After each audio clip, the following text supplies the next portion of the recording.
Hello and welcome to No First Physics, where we come straight to the point immediately.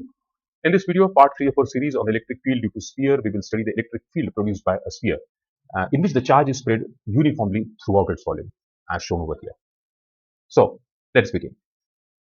Suppose we have a positively charged sphere of radius r, and the charge is distributed throughout the entire volume of the sphere, and the volume charge density is rho. That would mean that rho is the total charge on the sphere. Let's say the total charge on the sphere is q and its volume is v. So q upon 4 upon 3 pi r cube. That would be rho, or you could write q is equal to rho into 4 upon 3 pi r cube. So that's volume charge density. Now we want to find the electric field at point P, located at a distance r from the center where r is greater than r. In other words, the point lies outside the sphere. Now, as always, to apply Gauss's law, we first draw an imaginary Gaussian surface passing through point P. So this spherical surface that we have obtained is the Gaussian spherical surface. Now, with the Gaussian spherical surface in place, let's apply Gauss's law to the situation. So I will get integration of E dot dA is equal to Q inside the Gaussian surface divided by epsilon naught. Let's first solve the left hand side. So the left hand side will be integration of E dA cos theta, where theta is the angle between the area vector and the electric field vector. So let us say I choose a small area on this spherical surface dA, and we know that the area vector always points perpendicular outward from the surface. So it would point out something like this. So this is the area vector dA pointing outwards. Now, because of the spherical symmetry, the electric field due to the charge sphere, the electric field due to this charge sphere also points radially outwards at every point. So at every point over here, it would be pointing outwards radially over here in this direction. Likewise, from this point, it would point out radially like this. This is the direction of the electric field at all the points, perpendicular over here. And as you can very clearly see, the angle between E and dA is 0. Both are in the same direction. So if I take theta as 0, cos theta will be equal to 1, and therefore this left hand side will take the form E dA, integration of E dA. Now, because every point on this Gaussian surface is at the same distance from the center, the electric field is the same everywhere on this surface. So the magnitude of this electric field at all points on this Gaussian surface is same, because all these points are equidistant from the center of the sphere. Therefore, we can take E outside the integration. So integration of E dA, and the integration of dA over this entire Gaussian surface will be basically the surface area of this Gaussian spherical surface. So E into 4 pi r square. So that is the left hand side. So I'll write is equal to Q inside over epsilon naught. Now, what is the charge inside this spherical Gaussian surface? The entire charge Q is over here, and Q could also be written as rho into 4 upon 3 pi r cube. So we can get two equations for this. So if I write this is equal to Q, the total charge on epsilon naught, and I make E the subject of the equation, I'll get that well-known familiar equation 4 pi epsilon naught into Q upon r square.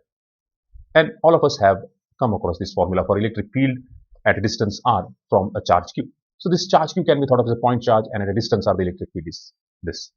And therefore I could write that E is proportional to 1 upon r square. The other thing I could do is that instead of this Q, I could write in terms of the volume charge density. So let's do that as well. For the same picture, I could write E into 4 pi r square is equal to, instead of Q, I could write out rho into 4 pi capital R square upon epsilon naught. And 4 pi would get cancelled out. I will get E is equal to rho upon this will be rho into 4 upon 3 pi r cube rather. I had an error over here. This is volume charge density. The volume of the sphere is 4 upon 3 pi r cube. So rho upon 3 epsilon naught into r cube by r squared. So this is the equation I will get for electric field at point P over here at a distance small r from the center of the sphere in terms of the volume charge density. And here also we can see that E is proportional to 1 upon r square. Remember, for this sphere r is constant, and rho and epsilon naughts are of course constants. So these are the equations we get for finding out electric field at point P at a distance r from the center of the sphere.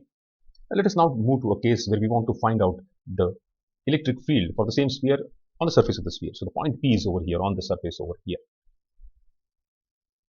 So obviously what will happen is, even if we draw a Gaussian surface around this particular sphere, the entire charge is enclosed in that sphere. So we will have the same equations as in the previous case, only difference being small r will be replaced by capital R, because r is equal to r. Because this particular point is at a distance capital R from the center of the sphere, and r equal to r. So the equations will take the form E is equal to 1 upon 4 pi epsilon naught into total charge Q divided by R square. And the other equation would be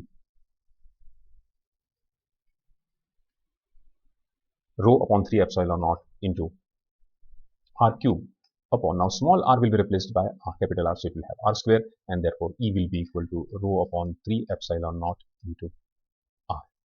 So these are the two equations you will get for electric field in this particular case. And now let us move to that interesting case where the point where we want to find out the electric field is inside the sphere, where such that R is less than R. So let us say the point P is over here inside the sphere, and this distance is of course small r. So what we'll do is, again we'll do the same thing, draw a Gaussian surface.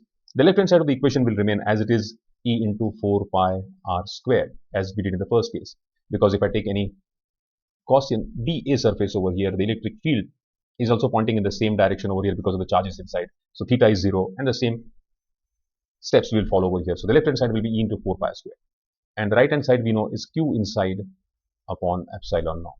Now Q inside will be different because now the volume is less, but we already know the volume charge density rho.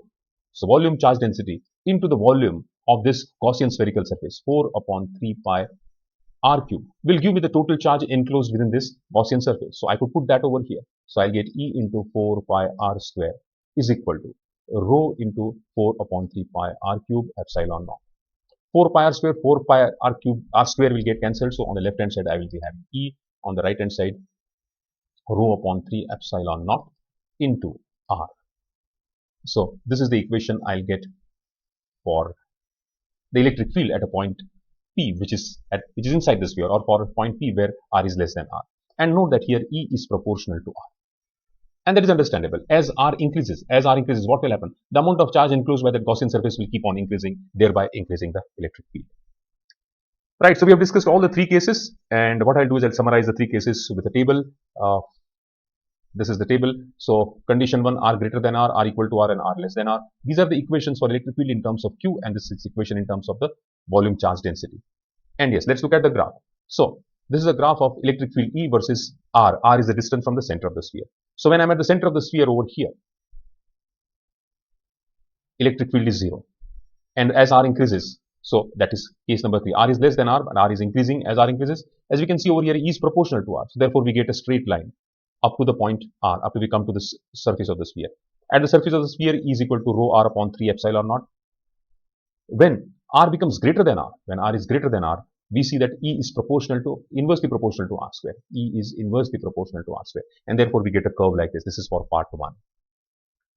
Right. I hope this video has helped you understand the electric field produced by spheres. If you like this video, please subscribe to Know First Physics, and I'll connect you in the next video, in which we will take up a case where the charge on the sphere is not uniformly distributed throughout its volume, but we have a non-uniform distribution of charge. That is something which we'll discuss in the next video. I'll connect with you there. Thank you.